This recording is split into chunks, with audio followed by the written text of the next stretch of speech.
A Assembleia Geral de hoje, a gente quer começar trazendo a explicação de que, devido à conjuntura atual, devido às mudanças que sofremos com a greve dos caminhoneiros, a greve dos petroleiros, se transformou em algo ficou exigente que fosse feito neste momento. Por conta disso, tivemos que cancelar um evento que teríamos no TRT para hoje à tarde, mas manteremos os eventos de amanhã, que será amanhã pela manhã, às 9h30 aqui no TRE, e à tarde na JF 1h30. A sala da Coed também, né? Sala da Coed, também aqui. O evento amanhã, na verdade, é uma palestra com o nosso convidado que está aqui, Antônio Queiroz. Ele é assessor parlamentar, tem anos de experiência, sempre esteve ao lado do sindicato nas diversas lutas que enfrentamos e nas várias que temos por enfrentar ainda agora para frente, né? Gostaria de convidá-lo à mesa.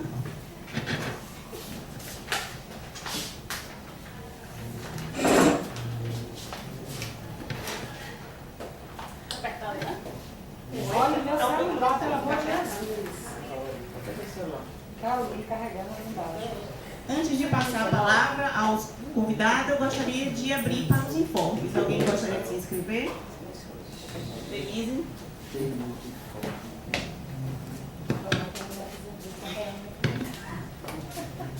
Boa tarde a todos e todas. Trouxe aqui a listinha, porque realmente é muita coisa. Primeiro, falar do reajuste dos auxílios. Vocês viram que saiu a portaria conjunta. Nós, para quem não sabe, nós tivemos reunião com o STF em setembro do ano passado, cobrando isso. Fomos nós, o Sintrajuf, Finajuf, cobrando esse reajuste. E no início desse ano, os órgãos superiores pagaram e os outros não. Então, inclusive, nós fizemos gestões para que os órgãos superiores fizessem esse contato com os demais órgãos do Judiciário Federal, né, para que pagasse para todo mundo. E oficiamos, logo que chegamos de volta, oficiamos por todos os órgãos aqui na Bahia. E todos responderam que não poderia pagar enquanto não saísse a portaria conjunta. Saiu a portaria conjunta. No dia seguinte, então, oficiamos para os órgãos com o anexo da portaria conjunta. Bom, se a questão era essa, está aí a portaria conjunta. Vamos lá. Estamos aguardando resposta. Inclusive, apesar da portaria falar em data de publicação, nós estamos querendo buscar o retroativo. Inclusive, no ofício nós falamos disso. A importância de fazer o pagamento imediato, inclusive, considerando os retroativos. Vou poder dizer isso aí com o rodapé dizendo que está atrelado a ter dinheiro lá na casa. Denise, só para você, porque você vai mudar de tempo e eu gostaria de um esclarecimento em relação a isso. Eu só vi há alguns anos atrás, acho que me falaram em 2007, que a gente ganhou aqui uma questão dessa de retroativa, que foi, nós ganhamos, né, votado, ganhamos, mas não tinha dinheiro, então não pagou. Eu queria saber se isso existiu, se a gente tem condição de na época parece que dava R$7.000. 2007? Eu acho que foi 2007. Eu vi ontem um colega falando na sala. Você lembra disso? Alguém? 100 mil e pouco foi a civilização, Isso, mas que não pagaram porque não tinha dinheiro. Aí você que não pagaram. Que não pagaram. Eu não sabia de 2007, na verdade, eu nem... não, mas assim, eu acho que talvez fosse um negócio, quando a gente tentar negociar esse... Falar, lembrar desse negócio, acho importante, sim. O dinheiro aqui está sobrando. Pois é importante. Inclusive, nós temos tomamos uma deliberação que nós vamos brigar por qualquer dinheiro, qualquer ganho, qualquer quantia, até auxílio transporte. Estamos analisando, porque mudou, parece que a interpretação com relação ao desconto que a gente tem. Então, o jurídico está debruçado sobre isso, para ver se a gente vai entrar com ação pedindo também o auxílio transporte para a gente, o retroativo também, inclusive.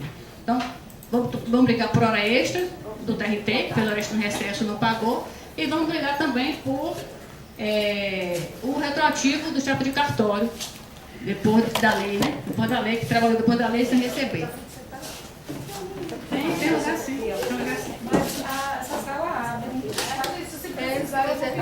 a gente abre, por enquanto, vamos ver se a gente consegue. Aqui, Gilson.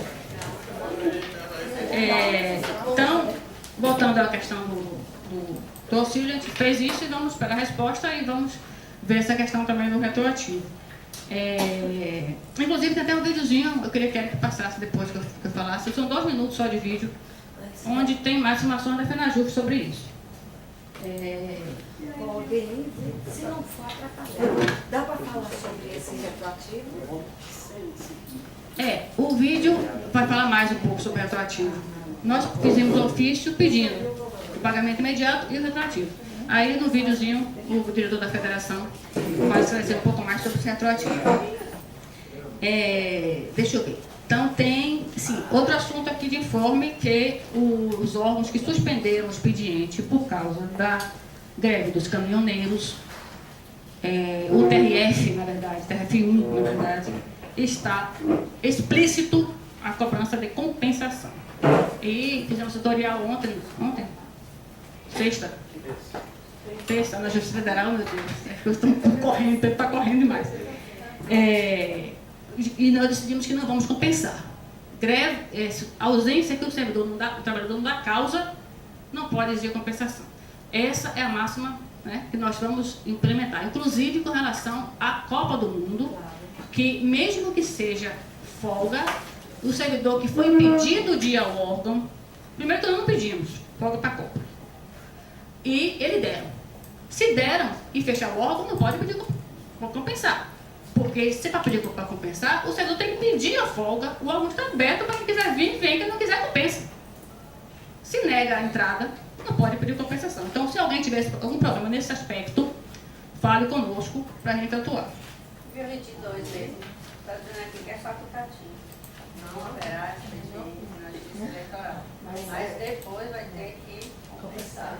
Até junho ainda dá prazo, né? Ainda dá prazo. Temos que ver isso, porque, gente, isso pode ser pequeno. Vocês podem achar que é pouca coisa, um dia só e tal, mas não é pouca coisa, não. Porque se a gente abrir brecha para uma coisa dessa acontecer, qualquer motivo que desaguar numa ausência, vão querer que compense. Até o prédio cai de noite aí, você não vem trabalhar, o prédio ficou fechado por uma semana, vai querer que compense a semana que ficou fechado. Só não compensa se morrer, né? Aí se morrer não vai compensar. Pois é, então isso está equivocado, a gente não pode permitir uma coisa dessa. Pois é. Então é isso. Doutora, me diga uma coisa, vocês têm alguma previsão de reivindicação, de aumento do nosso plano de saúde, esse valor que a gente recebe, gigantesco, de R$330 aqui no TRE? Nós já fizemos isso, tem mais ou menos 2 anos que a gente pediu esse reajuste, um ano. Só que a resposta deles é que esse aumento eles não têm controle, porque é do verba do ânus, é a verba da União, que é repassada pelos órgãos. Mas tem que haver um movimento, isso for assim vai ficar a vida toda. Esse movimento é nacional e nós encampamos junto com a FENAJUF, porque aí é para todo o Brasil, todos os Me órgãos. diga uma coisa, vocês já têm alguma previsão sobre a luta do aumento a partir de 2019? Porque em janeiro vai acabar esses aumentos. Isso, o videozinho vai responder a você sobre isso. É um vídeo de 2 minutos só que já vai dar um toque sobre isso. Deixa eu ver, inclusive temos um ato dia 19 que eu vou chegar lá. Que é mais? Autogestão de saúde do TRE. Essa demanda tem sido muito recorrente em todo o estado no TRE. Todo lugar que a gente viaja, o tempo todo, o pessoal já fala, e não só no interior como capital.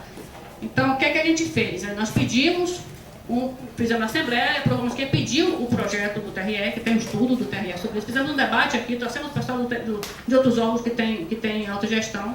E fizemos na Assembleia e aprovou que o sindicato ia pedir material. Pedimos, está conosco.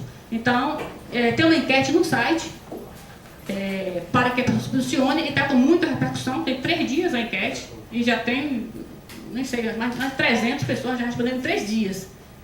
Então, realmente muita demanda nisso. Só que é uma situação complexa e não podemos fazer assodadamente. Tem que ser devagar, porque a frente se relaciona com todo mundo, quem quer e quem não quer o plano. Então tem que ser feito com muito cuidado e muito carinho.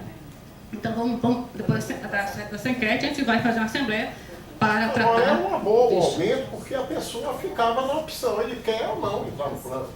O problema é você ter um valor irrisório e depois vem um plano com um valor gigante. Aí a pessoa não vai, quem não tem condição, nem se beneficia, porque o valor que ele recebe é um pouquinho, e no plano ele não pode entrar, que o valor é lá em cima. Então eu acho que tem que se pensar também nas pessoas que não têm essa condição de chegar. Porque às vezes a pessoa, fulano no judiciário ganha bem, mas na hora que vai ver lá o líquido da pessoa, a pessoa não tem condição de custear. A gente sabe que é que ganha bem, né? Hein? Sabe que é que ganha bem. Ganha bem, eu não estou falando isso não. Eu sei, Ganha bem, mas individualmente as coisas não são iguais, gente. Eu sei, mas é isso, como o Fred falou, é a luta Se o nacional e que sindicato tem estamos que lutar travando. por todos, então que pense também nesse pessoal que não tem uma condição. Outra coisa que eu até estou eu tenho um plano de saúde pelo sindicato, que não é nem pelo sindicato, pelo que o cara falou aqui, o rapaz falou aqui, ele só intermedia o negócio da Promédica. Mas a pessoa não pode, eu vou até talvez entrar até na justiça sobre isso, a pessoa não pode deixar, por exemplo, a esposa sem estar no plano. Como é que pode isso? Você está compreendendo? Esses planos não são, a pessoa não é obrigada a fazer isso, não. Porque eu no outro órgão que eu tive, eu podia botar minha esposa, podia botar meu filho e não entrar. Né? Então por que tem que obriga o servidor a ter que entrar no plano para botar a esposa, para botar o filho? Eu acho errado. Isso é inconstitucional. Esse assunto, o sindicato já fez uma reunião até com servidores que estão com esse caso específico, que é uma coisa bem específica. São 19 servidores aqui no PRR. Então, fez eu uma mesmo, reunião. se eu pudesse, eu saía, para deixar minha esposa só. Mas eu não posso, ele disse que eu não posso, eu estou pensando em entrar na justiça contra o sindicato.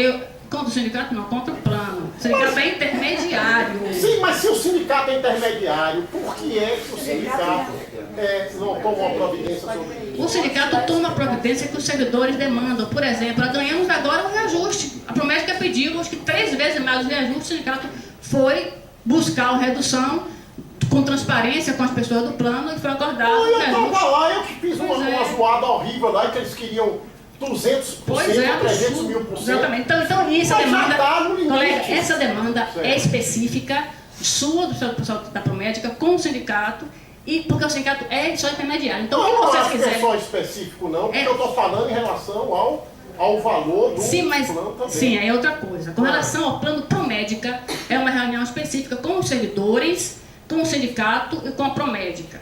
Certo? Não é assunto para a Assembleia Geral, porque Não, isso mas não eu passa. estou... Não, peraí.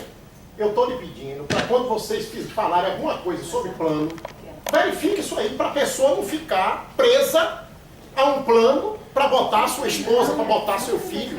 Você está compreendendo? Sim, é isso. Com relação ao plano de saúde, É. quem tá tratando disso é o cartão jurídico, inclusive, porque é só lá com relação só Mas você leva essa reivindicação a ele? E vamos levar sim. Na verdade, o pessoal está sempre em contato com o advogado Promédica. Anota a reivindicação dele, A reivindicação dele. Com relação à Promédica, viu? Aí passa para o jurídico com relação à Promédica. Não, com relação à Promédica e com relação aos planos que vocês vão chegar, vão discutir com o órgão. Porque vamos supor que o órgão aqui queira autogestão, não sei como é isso, a autogestão, de um plano. Mas eu acho que não é obrigatório para eu botar minha esposa ou uma servidora botar seu esposo, ter que eu entrar. Você está compreendendo? É isso que eu estou falando com você. Certo. Aproveitei e falei em relação ao Promédica. Com relação a isso, aí não tem nem o que discutir, porque a gente não começou a falar sobre isso ainda. O plano de autogestão, nós ainda não entramos nessa demanda. Não, eu sei, é porque está correndo aí por aí o negócio. Está correndo a vontade Eu vou dos apenas servidores. alertando, né, sobre isso, para não deixar que uma pessoa tenha que entrar se o titular entrar. Não tem lógica isso. Ok, vamos lá. Então, seguindo com os informes aqui, Com defesa. está informe ainda.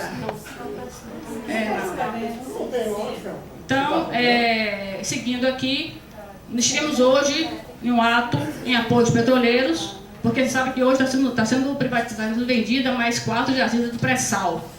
E a gente considera isso gravíssimo e estávamos lá, na verdade é o segundo ato em apoio aos petroleiros que a gente participa, porque a gente sabe que a luta é coletiva. O petróleo é nosso, né, pessoal? Outro informe, está se realizando no dia 15, em local a confirmar, a marcha antifascista. Assim que tiver informes, a gente vamos para vocês. Hoje eu tenho uma atividade em Brasília, agendada pelo FONASEF, uma reunião lá que está havendo, mas a gente não teve como estar presente. E tem no dia 19 um ato, na verdade está sendo pautado do FONASEF sobre isso, para realizar no dia 19 um ato no STF com relação à database.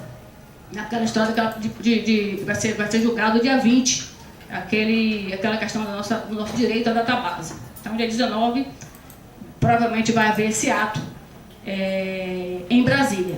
Então, a gente, né, a orientação é que a gente vá para esse ato. Claro. Deixa eu ver o que é que tem mais. Quintos, a mesma novela. Alguém aqui tem quintos? Tem 2 pessoas. Ontem teve outra sessão e não chegou a votar. E tem uma decisão do STJ mandando retirar.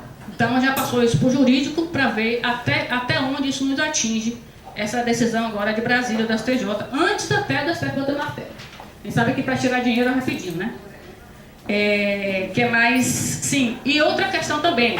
A ação popular, impetrada pelo PSOL, foi vitoriosa e vetou a portaria 75 do governo federal que remaneja 260 milhões de reais da Seguridade Social, e desses 213 milhões vai ser aplicado, adivinha onde? Propaganda. Propaganda. E aí nós seremos, né, a bola da vez, novamente, aquela história de privilégio. Mas está suspensa essa portaria 75. Com licença, você está falando aí, mas já ficou sendo. Esse 3% de aumento do auxílio alimentação e do negócio de filho, né? Auxílio pré-escolar. Tem muitos anos que eu não trabalho com RH, aí eu já me esqueço desses negócios. Eu só tenho 38 anos de serviço federal. Só 38. Só isso, viu? Já estão falando. Já estão falando esses 3%. Você pega o blog Servidor Público Federal, eles estão lá. Olha, aumento do judiciário, mas enquanto o executivo corta, você viu? O judiciário está aumentando. Né? Então isso aí, minha filha, isso aí está direto. Inclusive nessa toada, colega, o TRF1, no dia seguinte, porque a SJDF aprovou uma ação, deferiu uma ação nossa, do Movimento pela Auditoria Cidadã da Dívida, uma ação obrigando a União a criar uma CPI da dívida pública. E aí a gente comemorou com aquela festejo todo, e aí a AGU entrou com um recurso e o TRF1 no mesmo dia derrubou. Eu não comemorei. Mas dá manchete, é uma coisa que tem aderência social, essa dívida pública nesse momento. A gente sabe que para lá tem dinheiro. Então tem que cortar essa torneira, fechar essa torneira. Foi, exatamente. Não quiseram nem fazer uma comissão para apurar isso. Então é isso, lembrando que no dia 15 tem o forró da Serjuf e o sindicato entrou como parceiro nesse forró. No dia 15, quem quiser se inscrever, nós temos direito, acho que é 20 pessoas, não tem mais 20, porque muita gente já pediu, mas quem quiser, que não for da JF, pode pedir, porque a JF já tem pela Serjuf. Então quem não for da JF, TRT, TRE, que quiser, pode ligar para o sindicato 3241-1131 e reservar a sua pulseirinha e a do acompanhante. Que eu lembro, é só isso por enquanto, e aí retorna para a mesa para as inscrições. Já tem uma inscrição, que é Grace. Vamos ver aí, Eric, vamos lá. Mais algum inscrito?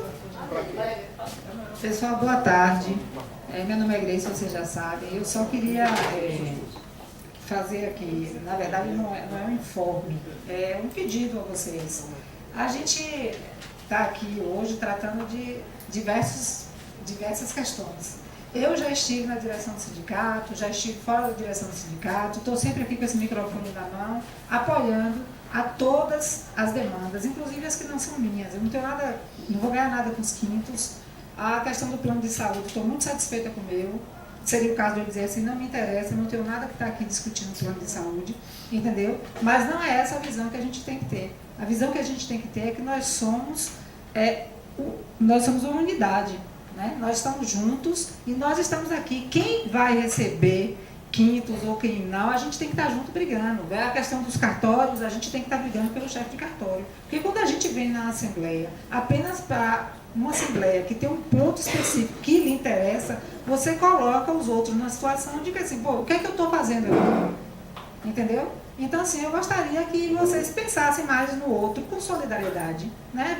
As lutas são diárias, a perder... Mas assim, colega, você pode se inscrever aqui e vir aqui falar, entendeu? Porque aí atrapalha.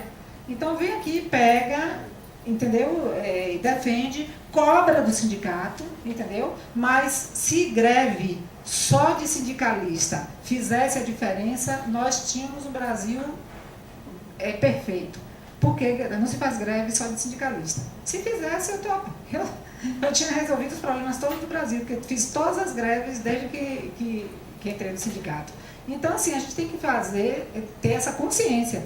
Não é um direito seu, é um direito nosso.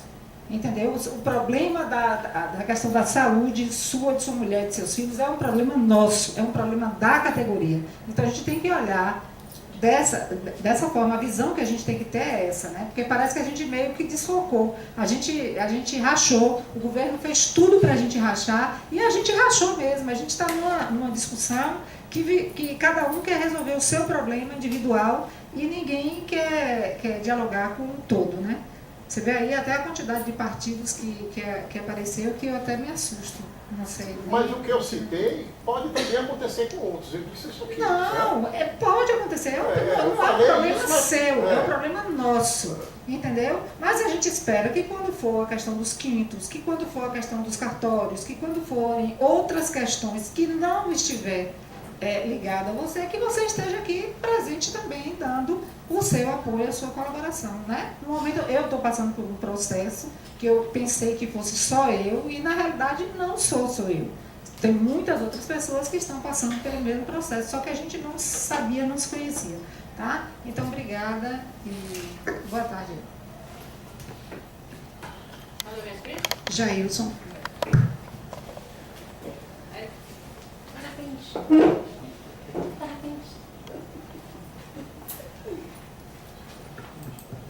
Boa tarde, colega. Boa tarde, Toninho, né? Conhecido, Toninho do Diabo. Assim, a pauta aí fala como é que a avaliação da conjuntura atual, né? Então, assim, ela estava...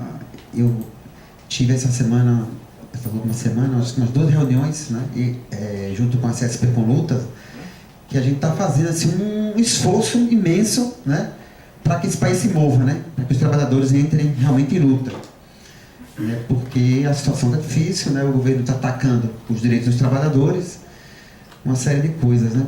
E eu acabei de ler aqui agora que 7 centrais sindicais, à exceção da CSP com Lutas, já estão chamando o Dia Nacional de Luta no dia 20 de agosto. O Dia Nacional de Luta no dia 20 de agosto. Com 21 pontos, e dentro desses pontos, tem um deles que é a reivindicação de Lula candidato, né? Então, assim, eu queria fazer aqui deixar aqui para que Toninho nos dê alguma luz sobre isso. A gente está num momento ímpar, né? A greve dos caminhoneiros foi uma coisa que revolucionou, né? Praticamente ninguém imaginava. Foi igual a junho de 2013, nós não esperávamos aquilo, aconteceu. Agora vem aqui a greve dos caminhoneiros, mostra que é possível, que nós trabalhadores, que a gente pare esse país. Quem pode parar o país é quem produz, né? Eu sou oficial de justiça, raramente eu chego numa empresa e eu encontro o dono da empresa lá. Difícil. A empresa está funcionando sem um dono. Como eu digo assim, então, a empresa depende do trabalho dos trabalhadores, porque o dono vai lá, monta e depois quem toca são os trabalhadores. Então, assim, é uma crítica que eu estou fazendo aqui às outras centrais, porque a gente, via CSP com Luta, estamos fazendo um chamado assim imenso, porque aconteceu uma greve geral. Ontem mesmo a gente tinha marcado uma reunião, tivemos uma reunião na segunda-feira, que foi chamado pelos partidos políticos, né? O PSTU, o partido estava lá, tem gente do PSOL, tem gente do PCB, né? Tinha gente da CUT, o presidente da CUT foi, né? E a gente marcou para ontem uma reunião que deveria acontecer com todas as centrais sindicais. É uma plenária sindical e popular. Ela não aconteceu. Então, assim, a direção sindical desse país, social desse país estão perdendo um momento ímpar para derrotar Temer. Ímpar. Porque a gente sabe que a nossa categoria aqui tem uma experiência de que a gente só conseguiu os nossos PCS na luta. Não foi nenhuma eleição que garantiu para a gente. Então, eleição, ela vai ir para distribuir o poder entre os ricos e entre a burguesia. Porque os trabalhadores só conseguem essas coisas na luta. Então, aqui eu estou fazendo esse chamado aqui, dizendo que, passando informe do que está acontecendo aqui, né? Que a necessidade de construir uma greve, e fazendo já uma crítica. E eu acho que era importante que aqui nessa Assembleia, que a gente tire uma moção, né? Fazendo um chamado às demais centrais, que façam a construção, logo a construção. A gente não está chamando nem uma greve geral mais. Porque quando a gente uma greve geral, diz que não pode, que é impossível, não vai acontecer, está chamando para uma Assembleia, uma plenária para construir uma greve geral. Agora a gente acha que 20 de agosto é muito longe. Né? E é isso. Temos mais uma colega inscrita. Tinha como você saber meu nome de lá para cá. Lisa. Boa tarde, gente. Eu li essa semana, recebi uma notícia dizendo o seguinte: tribunais gastam com fisioterapeuta e material terapêutico para servidores. Exatamente. Nós estamos analisando o nosso momento, né? O nosso momento, já há algum tempo, né, desde o congelamento dos gastos públicos de 20 anos, é um momento de caça aos servidores públicos de todas as esferas. Então, assim, a gente começa a ver isso se intensificando através de uma notícia aqui e outra acolá. Essa é uma delas. Uma outra que eu li recentemente, agora não me lembro, é sobre a Justiça do Trabalho, né, e que caminha a passos largos, que a Justiça do Trabalho deve se integrar à Justiça Federal, como varas especializadas dentro da Justiça Federal, a fim de que a Justiça do Trabalho deixe de existir enquanto justiça especializada. Vejam que a gente tem um governo que tem realmente a intenção de sucatear o serviço público. Isso é extremamente preocupante, a gente pensar que a justiça que cuida dos direitos dos trabalhadores, ela passe a deixar de existir e venha a fazer parte da justiça comum, para a gente ter mais dificuldade de acesso, né, enquanto trabalhador. Então, essa é uma questão. Denise colocou aqui um outro informe, e por enquanto eu só estou dando informe, não é um momento de avaliação. Um informe sobre a Justiça Federal, que os servidores foram... receberam a comunicação que eles teriam que compensar quando não deram causa, né? Na mesma linha, no dia 5 de junho, anteontem, no Diário da Justiça, o TRE da Bahia publica que vai fechar as portas no dia 22 de junho e, embora essa seja uma decisão da administração unilateral, os servidores terão que compensar as horas, porque o tribunal resolveu fechar as portas. Não é a primeira vez que o TRE da Bahia faz isso, está fazendo mais uma vez, e eu estou aqui juntando isso a essa notícia da Justiça Federal. Talvez existam outras situações que a gente não saiba, mas é bom a gente ficar atento, porque na discussão de hoje também falamos sobre todo o dinheiro que o servidor tenha direito, o sindicato vai se empenhar para tentar fazer com que chegue ao servidor. Lembrando que compensação de horas não é só tempo, é dinheiro do servidor. Quando você vem compensar as horas, você está gastando, junto com o seu tempo, o seu dinheiro. É enriquecimento ilícito, inclusive do órgão. Enriquecimento ilícito. Isso. Então eu vou me inscrever, pode ser.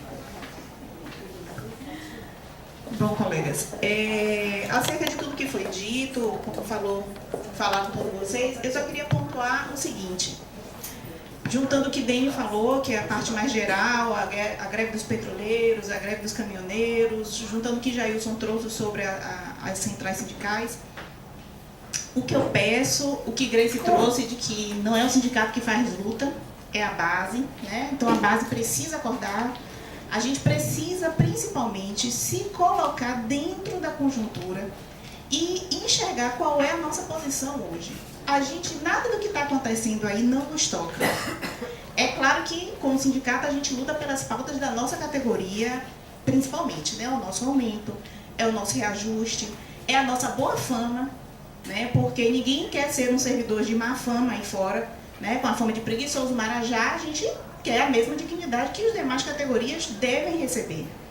Então, a gente luta pelas nossas pautas, mas elas estão todas inseridas em todas as outras pautas. A partir do momento que o governo vende o pré-sal, parece não ter muita coisa a ver com a gente, parece ser mais demissão dos petroleiros, mas tem, porque nosso salário sai de recursos. Quando tem uma greve de caminhoneiro e a solução dada, que não parece ser a melhor solução, a solução dada é subvencionar, tirando recursos de outras áreas, isso nos afeta.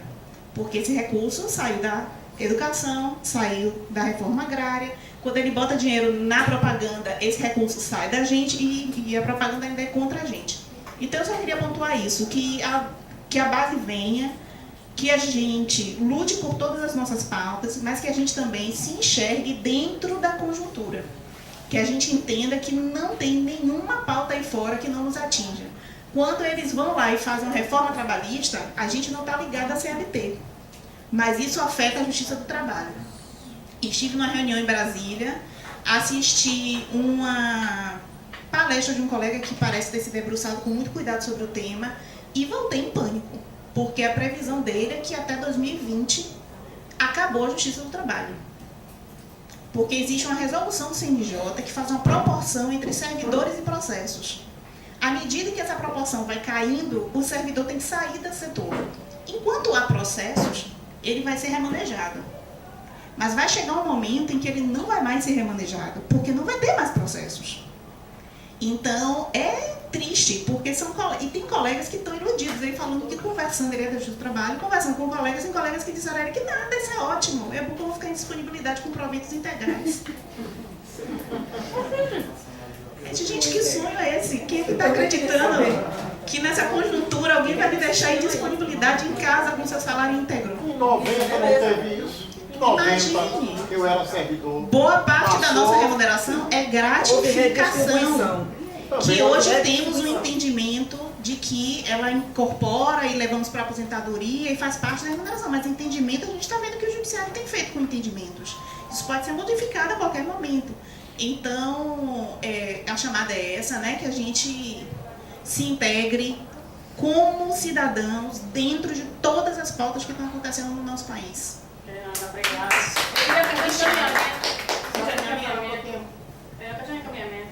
Ver se vocês aprovam, que a gente abra a palavra para o Toninho e depois a gente faz o debate. Senão todo mundo vai falar. E aí. Deixa eu só. Ele tinha se inscrito antes de eu levantar a questão de ordem. Boa tarde, Toninho. Boa tarde, colegas. O seguinte, eu acho que já entrou o debate, eu vou reforçar e também socializar uma experiência que nós tivemos na JF decorrente da última Assembleia, que eu acho que foi importante. Foi uma roda de conversa sobre os desafios nossos, enquanto trabalhadoras e trabalhadores. Isso é um aspecto importante, não é um detalhe linguístico de ter, porque é preciso que nós nos reconheçamos como membros integrantes de uma classe social. Se nós passamos a observar a realidade a partir disso, que a sociedade que vivemos é cindida em classes e que nós pertencemos a uma, e não só com o olhar umbiguista de que nós somos servidores públicos do judiciário, da Torre de Marfim do judiciário, nós vamos ter dificuldade, inclusive daqui a pouco, de conseguir nossos interesses umbiguistas, porque nem a classe trabalhadora vai apoiar os nossos interesses. É preciso que percebamos que, enquanto classe trabalhadora, nós temos interesses imediatos, aqui, o meu salário, a minha condição de trabalho, e temos interesses gerais, que nos unifica aos outros trabalhadores e trabalhadoras. Isso é fundamental, porque é a força. Nós já somos desprovidos dos meios de produção. Nós só temos a venda da nossa força de trabalho. É a nossa organização coletiva enquanto classe, para além das reivindicações específicas, que vai nos permitir conquistar o que nos é comum e o que nos é específico. Então, assim, é um problema consistente e profundo, primeiro do serviço público no geral, porque ele não está diretamente na dita esfera da produção, né? De mercadorias e tal. Um apartado.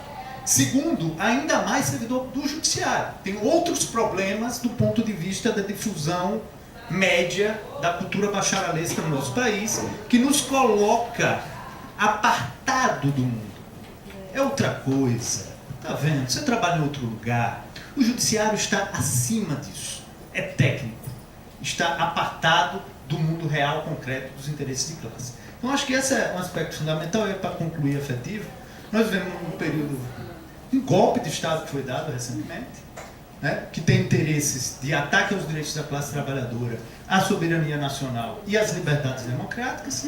É preciso ter isso em mente na intervenção que nós vamos ter no próximo período e considerar a necessidade urgente de termos organizações de base. Nós fizemos, e aí eu vou concluir com isso, uma roda de conversa lá na JF depois de uma Assembleia Geral que deliberamos, e acho que, inclusive, isso pode ser uma experiência estendida a todos os lugares, né, que conversamos sobre como se organizar, como se mobilizar para as duras tarefas do próximo período.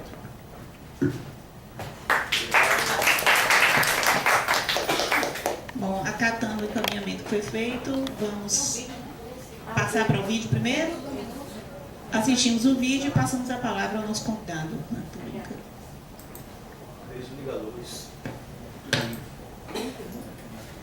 Eu não fico na sala com vocês como ligado.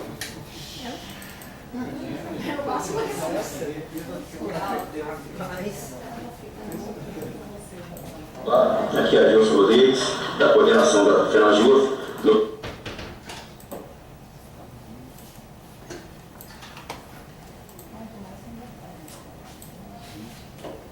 Olá, aqui é Adilson Rodrigues, da coordenação da FENAJUF, no plantão da semana aqui em Brasília. Hoje nós conquistamos a atualização do valor dos benefícios com a edição da portaria conjunta pelo CNJ, Conselhos Superiores e Tribunais Superiores, atualizando o valor do auxílio alimentação e creche. A alimentação subiu de R$ 874 para R$ 910,08. Já o auxílio creche foi dos atuais R$ 699 para R$ 719,62. Foi aplicado o índice de 2,95%, que é o IPCA acumulado de 2017. Celebramos essa atualização, mas ela é ainda insuficiente para repor toda a atualização necessária, pois desde fevereiro de 2016 os valores dos nossos benefícios estavam congelados desde então. Por isso, nós vamos continuar cobrando tudo que nos é devido e, portanto, o IPCA de 2016, que acumulou em 6,29%, nos é devido, vamos cobrar, que somado então com esse 2,95% dado hoje, fazia um total de 9,43%, que seria o valor correto e aquilo que nos é devido. Portanto, vamos dar continuidade à cobrança para também garantir que o valor aprovado hoje seja de fato retroativo, ao menos até fevereiro, quando o Supremo atualizou naquela data seus servidores, deixando de fora todos os demais servidores do Judiciário Federal. Somos uma única carreira e não aceitamos tratamento diferenciado. Aqui no plantão, contamos com a ajuda, a participação de todos para continuar cobrando como nos é devido e vamos também cobrar a nossa pauta prioritária aqui ao longo da semana. Nós temos a busca da instalação de uma comissão interdisciplinar no Supremo para elaborar um novo projeto salarial antes de cair a última parcela do plano conquistado em 2015 e 2016. Também temos a tarefa de correr atrás da database de direito fundamental para manter salários atualizados, além da defesa intransigente do nosso direito nos seus vários aspectos, inclusive a aposentadoria.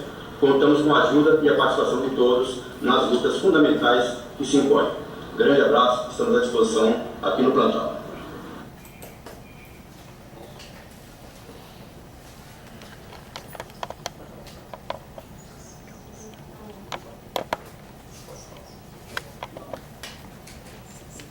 Com a palavra agora, Antônio Queiroz, conhecido como Menino do Diabo. Boa tarde a todos e todas. Inicialmente, queria cumprimentar a minha colega de mesa, a Fernanda, dizer da satisfação de participar desta assembleia. E minha ideia aqui, ao longo de aproximadamente 20 minutos, traçar rapidamente um cenário, um momento que se vive no país e alertar fortemente para os desafios que temos pela frente. Nós estamos passando por um momento no Brasil que vinha sendo adiado graças à luta dos setores organizados há bastante tempo. Essa pauta da agenda de desmonte do Estado, dos serviços públicos, já foi implementada em vários outros países, e aqui no Brasil, graças à luta, se conseguiu adiar, e agora os setores de mercado encontraram um ambiente propício, né, com a substituição do presidente da República, que não foi uma mera troca de nomes, mas uma mudança grave, séria, preocupante de paradigma da relação do Estado com a sociedade e da relação do Estado com o mercado.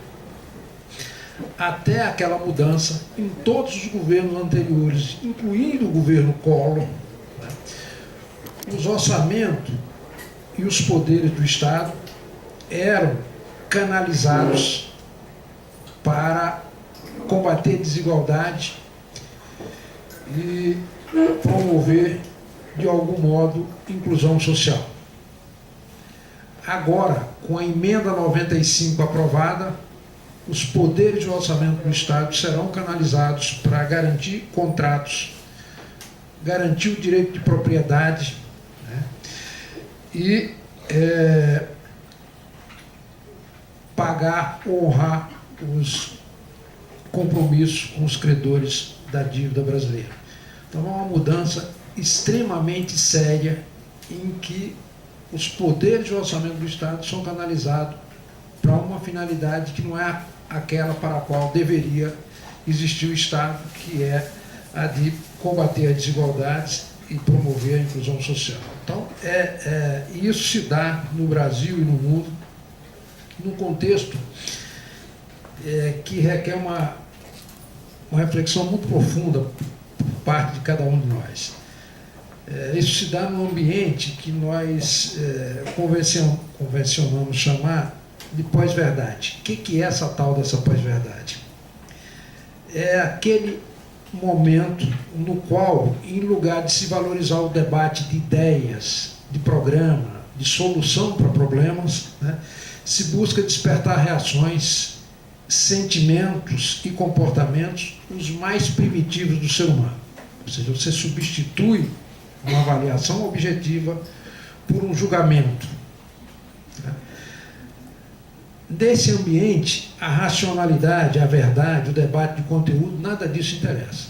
O que interessa é dividir as pessoas, interditar o debate e provocar reações e sentimento de rejeição ou até de ódio a todos aqueles que defendam algo diferente daquilo que o establishment, que o poder econômico defende mundialmente, que pode ser resumidamente apresentada no chamado consenso de Washington, aquelas 10 medidas de retirada do Estado da proteção social.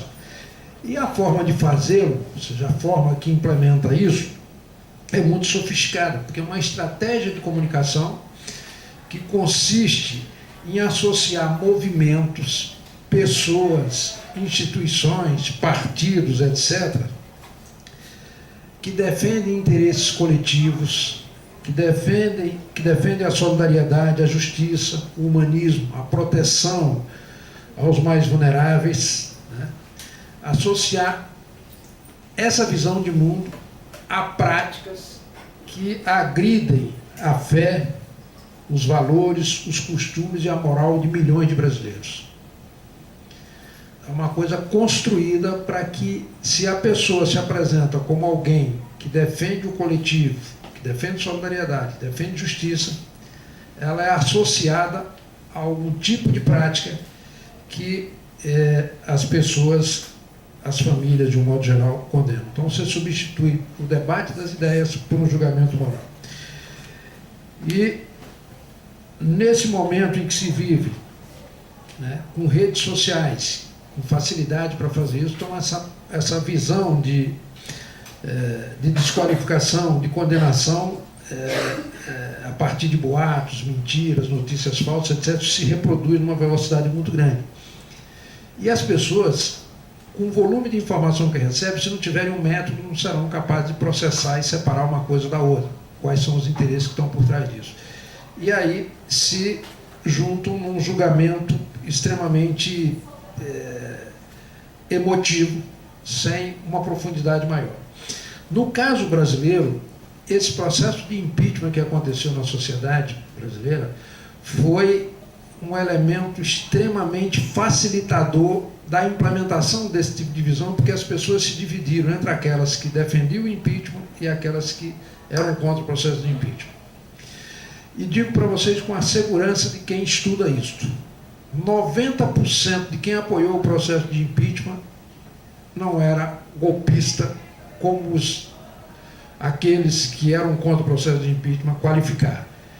Era diferente, era desinformado, não sabia objetivamente qual o projeto que estava por trás, que não era o debate de natureza ético-moral, porque a gente já viu aí que em matéria de desvio de conduta entre o governo anterior e o atual não há comparação, o atual ganha de braçada, com uma diferença de que o anterior, e aqui não estou fazendo nenhuma defesa, estou apenas fazendo uma constatação, foi o responsável por pressão da sociedade, pela edição de uma série de leis, sem as quais seria impossível ter o nível de transparência que existe hoje na relação entre Estado e sociedade.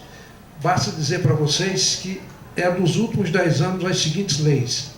Lei Geral de Acesso à Informação, que obriga a União, Estados e municípios a disponibilizarem para qualquer cidadão, independentemente do interesse se é individual ou coletivo, todos os seus arquivos públicos, todas as informações que não sejam classificadas como sigilosas ou como secretas. Se você quiser saber quantas diárias recebeu cada um de vocês aqui, se eu quiser saber, é simples. Eu vou no portal, pego a sua matrícula e peço a informação no órgão de pessoal, querendo saber quantas diárias recebeu no ano X o funcionário de matrícula tal, e o funcionário é obrigado a responder. Está lá. As informações estão disponíveis. A lei de transparência, também dos últimos 10 anos, que obriga a União, Estados e municípios a disponibilizar em tempo real todas as informações sobre os gastos do governo, seja de que natureza for, convênio, etc. Lei de responsabilização da pessoa jurídica, 2013. Não existia no Brasil a figura do corruptor, só do corrupto. Era como se existisse uma lei para punir o usuário de droga e não existisse uma lei para punir o traficante. A lei de combate ao crime organizado e da delação premiada, sem a qual seria impossível o integrante de uma determinada quadrilha, num processo de colaboração com a justiça para reduzir sua pena, entregar os demais, apontar os demais. Então são leis, são mudanças que aconteceram nesse período, a própria lei da ficha limpa, etc., sem as quais seria impossível esse nível de transparência. Então não dá para se dizer que no Brasil houve nos últimos anos uma degradação moral, ou que surgiu nesses últimos anos. Ela certamente é anterior a isso, e talvez até com mais intensidade, porque não havia qualquer possibilidade de se descobrir, com a facilidade que se descobre hoje, esse tipo de conduta. Então é nesse ambiente em que nos encontramos, em que a sociedade está dividida e que, portanto, essas forças de mercado aproveitam esta oportunidade para tentar desmontar o Estado brasileiro.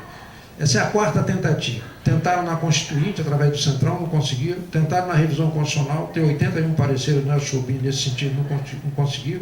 Tentaram no Fernando Henrique, porque apresentou 5 reformas simultaneamente, não concluiu. E agora estão aproveitando e fizeram essa emenda à Constituição criminosa, essa emenda 95, que ela congela em termos reais o gasto público, mas só as despesas correntes. As despesas financeiras, não.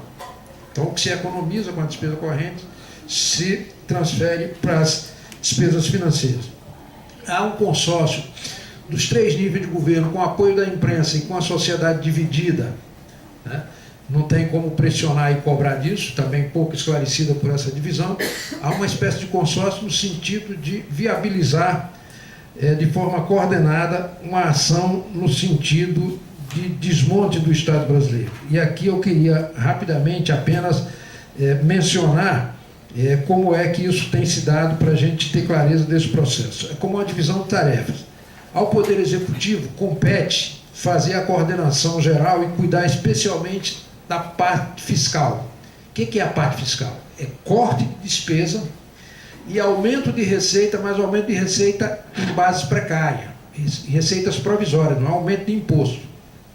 Arrecadação a partir de refis, a partir da apropriação de depósitos que estão na justiça à disposição das pessoas que não foram retirados, a partir da venda de empresas estatais, a partir de concessões, etc. E ao Judiciário compete dar sustentação a essas decisões do Executivo e também as do Legislativo, que vem no sentido da chamada melhoria do ambiente de negócio. E aí eu citaria aqui, rapidamente, de forma célere, até para que, se tiver espaço, a gente possa debater a respeito disso, algumas medidas que o Executivo conseguiu aprovar nesse curto espaço de tempo que vem nessa direção. A renovação da DRU, ampliando de 20% para 30%, estendendo para estados e municípios. Que a apropriação é a retirada de recursos que tinham vinculação destinada a uma função social, que foram destinados a outras finalidades. A emenda 95, que essa é criminosa do congelamento do gasto público, eu me permitiria até rapidamente fazer um rápido comentário a respeito disso, para vocês terem ideia do quanto isso é grave. Por esta emenda, se ela estivesse em vigor desde 2003, o salário mínimo hoje seria menor em 1/3 do que é. Em lugar de 960 e poucos reais, ele seria 600 e pouco. Significa que quem vive de salário mínimo teria, durante 13 meses durante o ano, 300 reais a menos. Se esse dinheiro ao menos fosse para acudir miseráveis, gente que sequer ganha um salário mínimo, merecia aplauso, mas não. Vai exclusivamente